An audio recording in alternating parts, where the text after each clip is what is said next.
Permettetemi qualche parola su questo.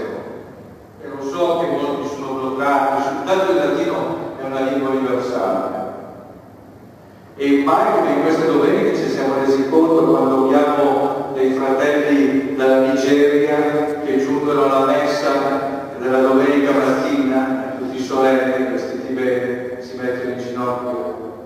Se anche nella loro terra, in Nigeria, come è stato fino a 50 anni fa, si fosse conservata la messa della tradizione, loro nelle domeniche vissute qua sarebbero più a casa. È il grande segreto della lingua latina, la lingua universale della Chiesa. Ovunque tu possa andare per lavoro, per le vicissitudini della vita, nella Chiesa cattolica trovi la tua casa. È stato così per secoli, gli immigrati. Per i nostri immigrati è così. E allora noi manteniamo la lingua latina con questa convinzione che sarà la lingua del futuro, della Chiesa del futuro, non della Chiesa del passato. Allora vi dicevo, non si è mai preoccupata la Chiesa di tradurre tutto, ma di spiegare man mano, il che è molto più intelligente. Perché quando tu ascolti le cose nella tua lingua, le dai per scontate, ma non le capisci. Quando invece per più difficoltà dici, ma non capisco, dimmi cosa vuol dire. Quando la Chiesa dice come una madre cosa vuol dire, va in profondità, fa dottrina, insegna. È un compito importante della Chiesa, è il primo compito, andare a predicare il Vangelo della Scrittura. Chi crederà sarà battezzato, sarà salvo. Prima predicate, è un docente, insegnate. Ebbene, ieri consideravamo che Gesù è il Re. L'uso dei metalli, dell'argento, dell'oro, dei vasi sacri è dato anche per questo, perché riconosci che Gesù è il Signore, il Re. Mi faceva notare qualcuno, anche il tabernacolo sopra, non è una semplice mantovana che mantiene il conopeo, che è quel velo sacro che ti dice che il tabernacolo è abitato da Gesù vivo e vero, ma è sormontato dalla corona, come tradizione, perché tutto indica che Gesù è il Re Signore, come cantiamo nell'antico. Ma permettetemi che approfitti del testo della novena anche questa sera. Voi sapete, la novena è un'invenzione piemontese, non c'è in tutta la Chiesa. Quella dall'estero, dove sono arrivati gli italiani, si canta la novena, ma la Chiesa non conosce la novena di Natale. È nata in Piemonte, a Casa Savoia, e poi si è diffuso specialmente nel nord Italia, specialmente in Piemonte. Chi ricorda la solennità delle novene, forse sbaglierà quest'oggi pomeriggio con il sublime canto dell'organo. E in questa bellezza la novena siamo cresciuti. E abbiamo imparato che cos'è il Natale. La novena ti dice il Natale di più dei giorni di festa che vengono dopo. Ebbene, la novena che è stata confezionata nel 1700, la prima volta nel 1720 fu eseguita, però è fatta con pezzi della liturgia, con pezzi dell'ufficio divino, cioè di quelle lunghe preghiere che i monaci, i preti cantano, recitano tutti i giorni nella Santa Liturgia. E di questi pezzi, parti di liturgia importantissimo, ci sono le antifone del Magnificat. A partire dal 17 dicembre le cosiddette antifone O, perché iniziano tutte con la lettera O sapienza, o Adonai, domani, orare, eccetera. L'antifona che ho cantato questa sera, che apre verso il Magnificat, o Adonai, o Signore. Non è l'antifona, è lingua ebraica, o Adonai. È così santo per gli uomini dell'Antico Testamento il nome di Dio che non viene mai pronunciato. Non nominare il nome di Dio in vano non è solo la condanna della bestemmia, che è un peccato orrendo in sé, orrendo, un peccato mortale. La bestemmia è insulto a Dio. Se i santi non fermassero con la loro penitenza e la preghiera nel mondo, i santi non fermassero il castigo di Dio per la bestemmia, il mondo potrebbe scomparire. I santi ci sono, i santi umili che nessuno conosce, quelli che offrono la vita. Ma non solo vieta la bestemmia, il secondo comandamento, ti dice che il nome di Dio è sacro, o Adonai, o Signore. Gli ebrei, quando nella Bibbia c'è il nome di Dio, dicono Adonai, Signore. Corrisponde al Kyrios, al Kyrie, che è greco, quello che cantiamo alla messa, o recitiamo, Signore Kyrie, Signore, pietà, o Adonai. E questa articola ci deve dire quanto dobbiamo adorare la presenza di Dio come Dio. Quanto dobbiamo avere un sacro rispetto per il Signore. Il Signore è misericordioso, è buono, è tenerissimo, nasce per tenere per noi, ma questo non giustifica una faciloneria con Dio, anzi, sempre stare con spirito di adorazione. E siccome Dio è in cielo e in terra, in ogni luogo, ed è sempre presente e mi vede sempre, io dovrei vivere in un perenne spirito di adorazione alla presenza di Dio. Ecco perché Gesù dice, il nostro Signore dice, ed è trascritto nel Vangelo, dovete pregare sempre. Pregare sempre.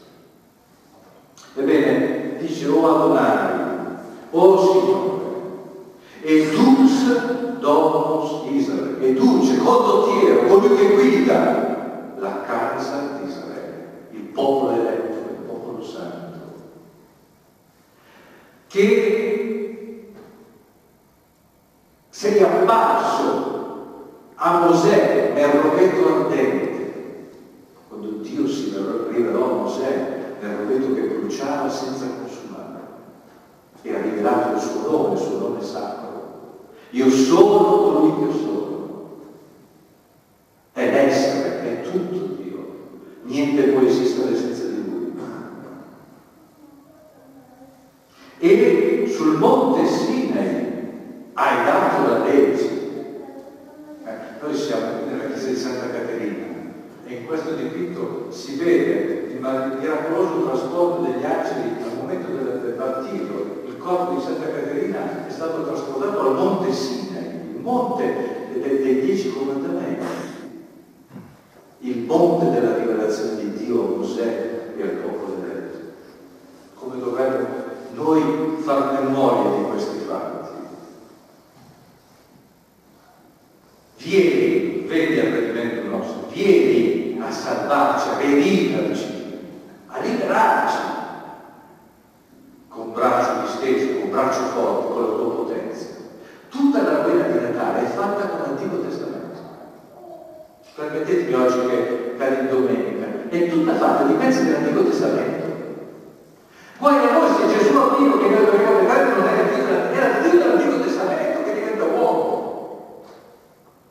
E Dio santo, 3 volte santo, di cui non si pronuncia il nome, di cui bisogna avere timore. Timore vuol dire rispetto sacro verso Lui. Tu non sei Dio, Lui è tutta la tua vita nelle sue mani, tutto il mondo. Ebbene, il Dio dei patriarchi e dei profeti, il Dio di Mosè, il Dio di Abramo, il Dio di Giacobbe, per la nostra salvezza compie l'opera mirabile, diventa veramente bambino, uomo eterno, viene a pagare il prezzo dei nostri peccati. Allora, fratelli, vedete come non basta tradurre. Potremmo andare avanti ore, state tranquilli con il faccio, potremmo andare avanti ore a meditare. Qual è che, cosa succede in giro? Adorano Gesù bambino, adorano. Fanno la festa di Gesù bambino, ma dimenticano che è Dio, è l'Onnipotente, l'Eterno. Io sono quello che sono. Sciogliti, tira via i sandali, perché il luogo dove sei è sacro, dice la onnipotente Mosè, a Mosè Dio.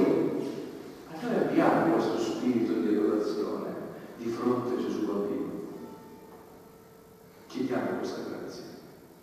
Mentre facciamo i giorni della novena, che sia un Natale di adorazione del Signore. E prepariamoci alla benedizione eucaristica ad adorare Gesù veramente presente nel Santissimo Sacramento dell'Eucaristia. Amen.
Amen.